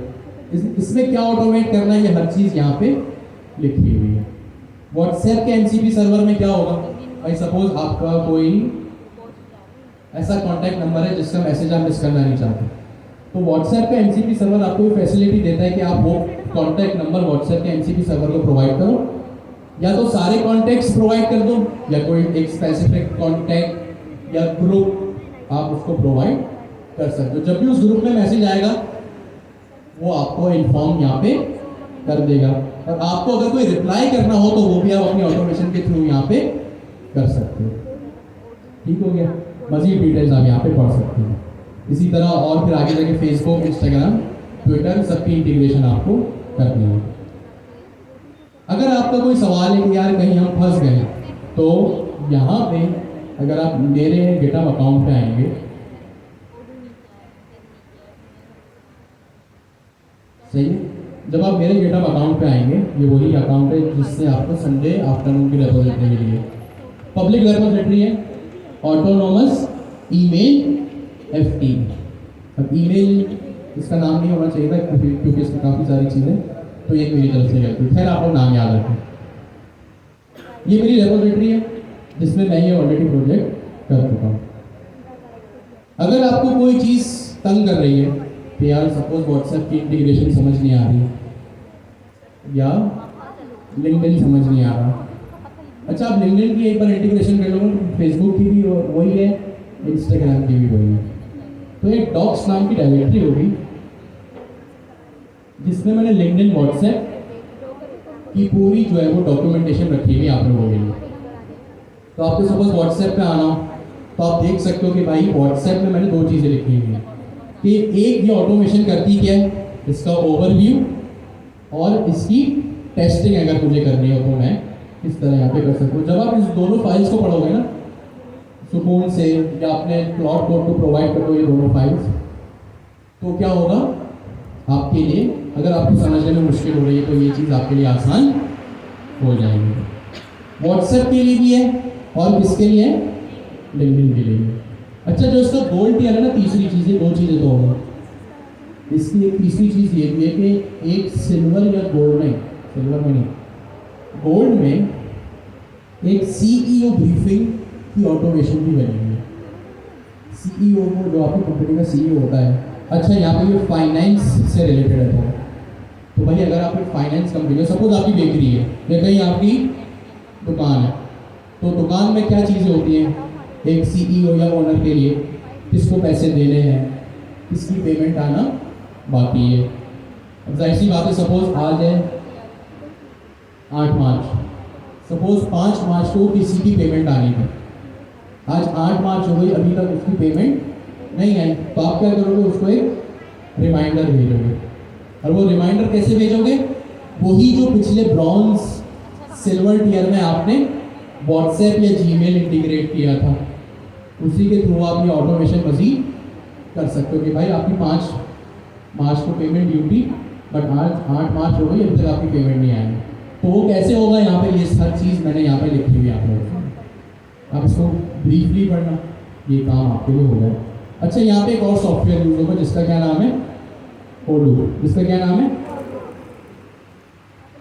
सही, इसको डाउनलोड करोगे। ये सिंपली एक फाइनेंस से रिलेटेड सॉफ्टवेयर है जो काफ़ी सारे जो है वो आपको बेनिफिट्स प्रोवाइड करता है। जब आप इसको बैठ के देखोगे तो आपको समझ आ जाएगा। ये जो आपकी पेमेंट की जो स्लिप होती है वो जनरेट कर देता है ये, और भी 50 पूरा एक प्रोडक्ट है ये काम आप कर सकते हो। आप इस रेपोजिटरी में से चीज़ों को सिर्फ क्या करेंगे, पढ़ेंगे, इसको क्लोन करके सबमिट नहीं करेंगे, सही है, क्योंकि अभी मैंने देखा इससे कुछ 200-250 क्लोन ऑलरेडी हो चुके, सही है। तो इतना काम आप लोग मत कीजिएगा, सुकून से इसको पढ़िएगा, इस प्रोजेक्ट को आराम से क्लोन करके सबमिट करने की नीड नहीं है। अच्छा, हो सकता है काफ़ी लोगों ने कर भी दिया, क्योंकि मुझे आप लोगों पे पूरा भरोसा है। तो अब पकड़े कैसे जाएं, और वो पकड़े ऐसे जाएं कि देखिए जब आपका ये कमिट्स आ रहा है या कमिट्स की हिस्ट्री में मिलेगा, इसका मैंने क्लिक किया तो यहाँ पे आप देख सकते हैं, जाहिर सी बात है मेरी रेपोजिटरी है, तो किसका नाम आ रहा है, मेरा और क्लाउड का। तो ये पूरी कमिट हिस्ट्री में जाके हम ये आप किसी की रेपोजिटरी क्लोन करो और वो सबमिट कर दो। अब जिन्होंने किया वो सुनिए, तो यहाँ पे जब हम कमिट्स में जाएंगे ना, तो हमें पूरी हिस्ट्री जो है वो यहाँ पे मिल जाएगी। तो अगर मेरे नाम का कमिट आपकी रेपो में आ रहा है तो उसका क्या मतलब है, क्लोन हुआ। आपने सब कुछ साफ कर दिया, ऑथर भी साफ कर दिया, रेपोजिटरी का नाम भी चेंज कर दिया, लेकिन इस चीज़ को कभी भी आप चेंज नहीं कर सकते। हो सकता है काफ़ी लोगों को पता ही ना हो, वो गलती कर दी गई है, क्योंकि महापुरुष ने कहा है ना कि गुनहगार जितना ही चालाक क्यों ना हो, अभिजीत कोई ना कोई गलती जरूर करता है। तो वो ये गलती आप लोग ऑलरेडी कर चुके हैं, तो वो हमारे पास ऑलरेडी चीज़ें आ गई हैं। अच्छा, इसका सबमिशन फॉर्म अभी तक हमने नहीं बनाया है, तो आप क्या करें, उसको अपने गिटहब पे सुकून से रख दें। जब भी उसका फॉर्म हम रिलीज करेंगे आप अपनी रेपोजिटरी को सबमिट करवा देंगे। अच्छा, अब कुछ सवाल आप लोगों के आ रहे हैं। अब 2 साल से आप लोग प्रोग्रामिंग पढ़ रहे हैं, आप लोग सवाल का जवाब खुद अपने आप को। आप लोग कह रहे हैं कि भाई ये जो 4 टियर है, सिल्वर, ब्रॉन्ज, गोल्ड और प्लेटिनम, क्या इसको एक ही प्रोजेक्ट में करें या अलग अलग? ये आप जाने, आपका प्रोजेक्ट है अपने आप। सबसे पहले आप लोग क्या करें आज के बाद किसी भी प्रोजेक्ट में, हमेशा हैकाथॉन का जो लफ्ज़ है ना, यही जो साइड प्रोजेक्ट का लफ्ज़ है, ये अपने जहन से निकालें। जब भी किसी प्रोजेक्ट को आज के बाद से, चाहे गवर्नर हाउस हो या किसी और इंस्टीट्यूट में जाके आप करें, उसको उस तरह से अपने जहन में रखें कि आप उसको क्लाइंट के लिए करें। किसके लिए कर रहे हैं? क्लाइंट के लिए। अब आपका ये सवाल कि भाई क्या इसको एक ही फोल्डर में रखें या इसकी 4 अलग अलग गिटहब रेपोजिटरी बनाएं, ये आप जाने और आपकी मेंटेलिटी जाने कि अगर आप क्लाइंट के लिए कर रहे हैं तो क्या करेंगे। अगर आपको ऐसा लगता है कि क्लाइंट इसमें मजीद फीचर्स ऐड करवा सकता है तो उसको एक में रखें, वरना आपकी मर्जी। किसी का सवाल था कि यार कभी व्हाट्सएप की इंटीग्रेशन चलती है, कभी जीमेल की इंटीग्रेशन चलती है, कभी नहीं चलती, तो क्या ये हम सबमिट करवा सकते हैं? तो हैकाथॉन का लफ्ज़ अपने जहन से निकाल के बाहर फेंकें और खुद सोचें कि अगर आप ये जवाब या ये बात अपने क्लाइंट को कहें कि भाई ऑटोमेशन तो कर दिए लेकिन कभी ईमेल आएगी कभी नहीं आएगी, अपने आप को जवाब दें कि क्या वो क्लाइंट आपका इस ऑटोमेशन को एक्सेप्ट करेगा, इस प्रोजेक्ट को एक्सेप्ट करेगा। अगर आप क्लाइंट होते तो क्या आप उस चीज़ को एक्सेप्ट करते? ये आप जाने, आपकी मेंटालिटी जाने। आपको लगता है हाँ ठीक है आप सबमिट करा दें, नहीं लगता तो फिर उसको इम्प्रूव करें। ड्राई रन तक एक कॉन्सेप्ट, ड्राई रन क्या होता है? आपने स्क्रिप्ट लिखी और उसके टेस्ट केसेस लिखे। अच्छा टेस्ट केसेस फिर आप लिख लेना, मैं आपको मशवरा दूंगा आप लिख लेना, ताकि आपको 6 महीने बाद 2 साल बाद भी कॉन्फिडेंस हो कि टेस्ट केस अगर पास हो रहा तो एप्लीकेशन चल रही है। ड्राई रन का कॉन्सेप्ट क्या है कि आपने स्क्रिप्ट लिखी, टेस्ट केस लिखे, वो सब पास हो गए, एक्चुअल में आपने एमसीपी कोई भी इंटीग्रेट नहीं किया। आपको ऐसा लग रहा है कि भाई टेस्ट केस पास हो रहा है तो it means dry run successful है। आप जाने, आपकी मेंटेलिटी जाने कि ये चीज़ सही है या नहीं। अब इस सवाल का जवाब हम आपको एटलीस्ट मैं तो नहीं दूंगा, अगर कोई गवर्नर हाउस के दूसरे टीचर से आपका कम्युनिकेशन है आप उससे जाके पूछ सकते हैं।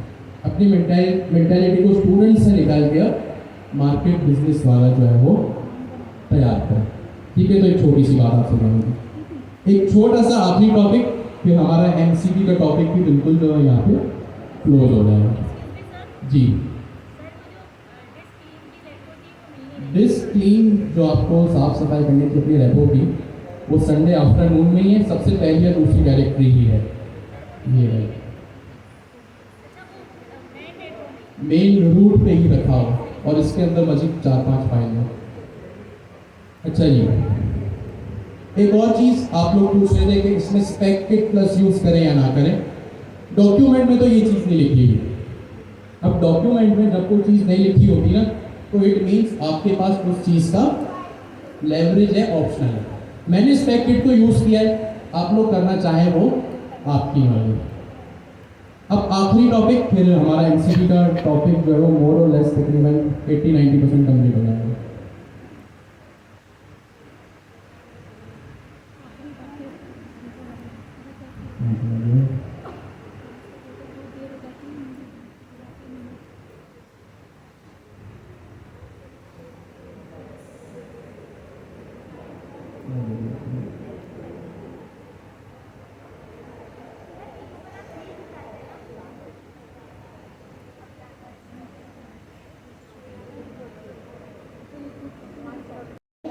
लैंग्वेज है और लैंग्वेज ज़बान होती है। अब आप उस ज़बान को कहीं भी यूज़ करो, फेस टू फेस मिलके बात करो, व्हाट्सएप के थ्रू बात करो, ईमेल के थ्रू बात करो, तो स्टैंडर्ड आउटपुट इनपुट आउटपुट क्या होता है?